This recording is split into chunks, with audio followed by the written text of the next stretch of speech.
اعوذ باللہ من الشیطان الرجیم، بسم اللہ الرحمن الرحیم۔ نولی فیکٹری کے معزز دوستو، السلام علیکم۔ ناظرین اکرام، اس وقت پاکستان کے زیادہ تر علاقوں میں بارش اور سیلاب کے پانی نے تباہی مچا رکھی ہے، جس سے لاکھوں لوگ متاثر ہوئے اور سینکڑوں کے حساب سے وفات پا چکے ہیں۔ اس کے علاوہ لوگوں کی لاکھوں کی جائیدادیں سیلابی پانی کی تباہی میں آ چکی ہیں اور اب وہ ایک ایک پیسے کے محتاج بن چکے ہیں۔ لیکن ناظرین، یہاں سوال یہ پیدا ہوتا ہے کہ آخر پاکستان میں ہر سال سیلاب کیوں آتا ہے اور کیوں ہم اپنی تباہی اور بربادی کو دیکھ کر بھی سبق نہیں سیکھتے؟ ناظرین، سب سے پہلے آپ اس بات کو ذہن میں رکھیں کہ دنیا حادثات، سانحات اور تجلیات سے بھری پڑی ہے۔ موسمیاتی تبدیلیوں کے پیش نظر جب تک روئے زمین قائم و دائم ہے، اس پر آفات، زلزلے، سیلاب اور طوفان آتے رہیں گے، کیونکہ یہ قدرت کا حصہ ہیں۔ فرق صرف اتنا ہے کہ ہم ان سے بچاؤ کیسے کر سکتے ہیں، اور سب سے اہم بات کہ یہ سب کچھ جانتے ہوئے کہ یہاں ہر آفت آنے والے دنوں میں ہماری مہمان ہوگی، پھر بھی ہم نہ تو حفاظتی تدابیر اختیار کرتے ہیں اور نہ ہی آفتوں کے آگے بند باندھتے ہیں اور نہ ہی ان کا کوئی سدباب کرتے ہیں۔ اب مسئلہ یہ ہے کہ ان آفتوں کا سدباب کیسے کیا جائے۔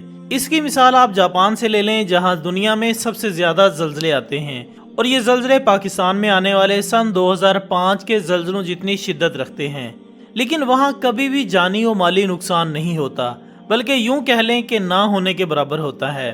ایسا اس لیے کہ انہوں نے حادثات سے بچاؤ کے لیے زلزلہ پروف عمارتیں بنا رکھی ہیں، سونامی سے بچنے کے لیے کنکریٹ کی بیسمنٹ بنا رکھی ہیں، اور جہاں طوفانوں کا خدشہ ہو وہاں کی عمارتوں کے شیشے بھی بلٹ پروف قسم کے بنائے جاتے ہیں۔ یہی حال یورپ کا ہے، جہاں ہر سال شدید برف باری ہوتی ہے، مگر انہوں نے ایسے انتظامات کر رکھے ہیں کہ کبھی کوئی سانحہ رونما نہیں ہوتا۔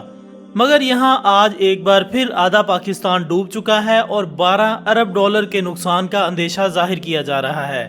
مطلب جو پاکستان 1.5 ارب ڈالر کے لیے IMF کے سامنے گھٹنے ٹیکے ہوئے تھا، اسے مزید 12 ارب ڈالر کے نقصان کا دھچکا لگا ہے۔ مگر افسوس اس بات کا ہے کہ یہ اربوں ڈالرز کا نقصان تو برداشت کر لیں گے، مگر کروڑوں روپے سے تعمیر ہونے والے ڈیمز کو ترجیح نہیں دیں گے، جن میں سے ایک اہم ڈیم کالا باغ ڈیم ہے۔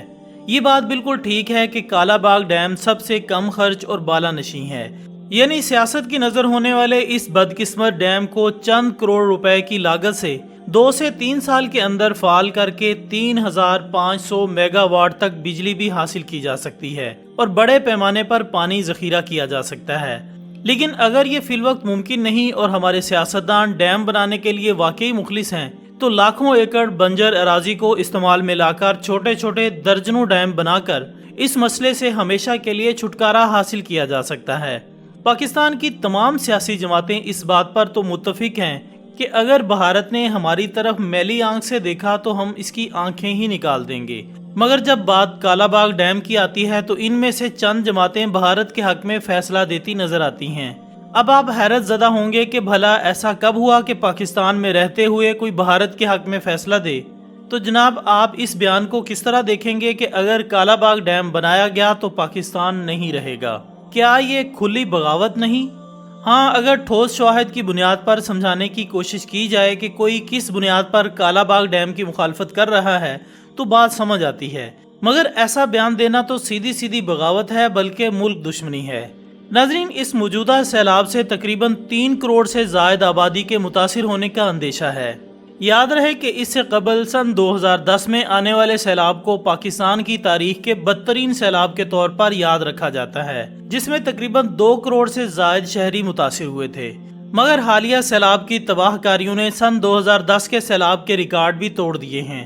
لیکن حیرت یہ ہے کہ ہم بے شرموں کی طرح اپنی غفلت چھپانے کے لیے ان بارشوں کو اللہ کا عذاب کہہ کر اپنے آپ کو وقتی دلاسا دے رہے ہیں، حالانکہ یہ عذاب نہیں بلکہ ہماری غفلت ہے۔ اگر عذاب ہی آنا ہوتا تو چھوٹے چھوٹے بچوں کے ساتھ زیادتی کرنے والوں پر آتا، ہیرا پھیری کرنے والوں پر آتا، رمضان میں بھی ملاوٹ کرنے والوں اور حج و عمرہ کے نام پر فراڈ کرنے والوں پر آتا۔ عذاب آتا تو کرپٹ سیاستدانوں پر آتا، عذاب آتا تو ان لوگوں پر آتا جن کے فیصلوں سے آج ہم یہاں تک پہنچے ہیں۔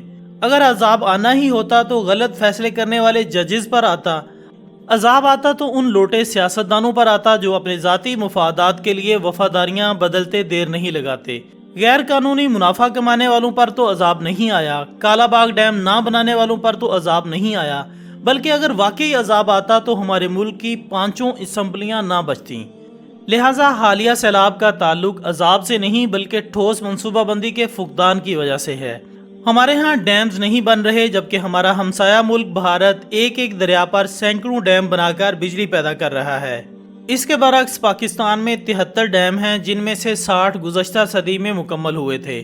پچھلے 22 سالوں میں اس شعبے میں ہونے والا بیشتر کام ابھی زبانی جمع خرچ یا تکمیل کے مرحلوں میں ہے۔ ناظرین، معذرت کے ساتھ مسئلہ صرف سیلاب کا نہیں، کیونکہ یہ پانی اگلے چند دنوں میں اپنا تاوان لے کر بحیرہ عرب میں جا گرے گا، لیکن اس کے بعد اناج، سبزیوں اور دالوں کی مہنگائی کا طوفان جو آئے گا، ہم اس سے کیسے نپٹیں گے؟ ان سب باتوں کے علاوہ سیلاب سے متاثرہ لوگ جب شہراؤں، حکومتی یا خیراتی اداروں کے کیمپس میں پناہ لیتے ہیں تو انہیں دیکھ کر حقیقت میں یہ اندازہ ہوتا ہے کہ پاکستان میں کس قدر غربت ہے۔ ہمارے حکمرانوں کے وہ سارے دعوے غلط ثابت ہو جاتے ہیں کہ پاکستان ترقی کر رہا ہے، کیونکہ متاثرین کی حالت زار بتا رہی ہوتی ہے کہ غربت نے انہیں پوری طرح جکڑ رکھا ہے۔ جب ان میں راشن یا خوراک تقسیم کی جا رہی ہوتی ہے تو اس وقت کے مناظر انتہائی تکلیف دہ ہوتے ہیں۔ ہم نے تو دور دراز کے علاقوں میں غربت و افلاس کا صحیح ادراک ہی نہیں کیا، جہاں کے رہنے والے اتنے دردناک اور بے بسی کے انداز میں اپنی غربت کا پرچار کرتے ہیں کہ پتھر دل کو بھی رحم آ جاتا ہے، مگر نہیں آتا تو ان سیاستدانوں کو نہیں آتا جو کہ پچھلے 75 سال سے ہمیں لوٹ رہے ہیں۔ حکمران دعوے کرتے ہیں کہ ہم متاثرین کو واپس ان کے گھروں میں آباد کریں گے اور انہیں بحال کریں گے، لیکن بہت سے متاثرین اپنے گھروں میں واپسی یا بحالی نہیں چاہتے، کیونکہ وہاں صرف بھوک اور افلاس ہے۔ وہ امداد پر ہی انحصار کرنا چاہتے ہیں اور امدادی کیمپس میں ہی رہنا چاہتے ہیں۔ سن 2010 کے متاثرین ابھی کراچی کے موٹر وے پر جھونپڑیوں میں موجود ہیں، کیونکہ انہیں نہ تو واپس ان کے گھروں میں آباد کیا گیا اور نہ ہی کراچی میں ان کے باعزت روزگار اور رہائش کا انتظام کیا گیا ہے۔ جو کام ریاست اور حکمرانوں کو کرنا تھا وہ اب مذہبی تنظیمیں اور خیراتی ادارے کر رہے ہیں۔ ناظرین، پاکستان کے سیلاب کی تباہ کاریاں کسی اور سیلاب کو جنم دے سکتی ہیں، جسے روکنے کی صلاحیت ہمارے موجودہ حکمران اشرافیہ میں تو بالکل نہیں ہے۔ آخر میں دعا ہے کہ اللہ تعالیٰ ملک پاکستان کو اپنے حفظ و امان میں رکھے، آمین ثم آمین۔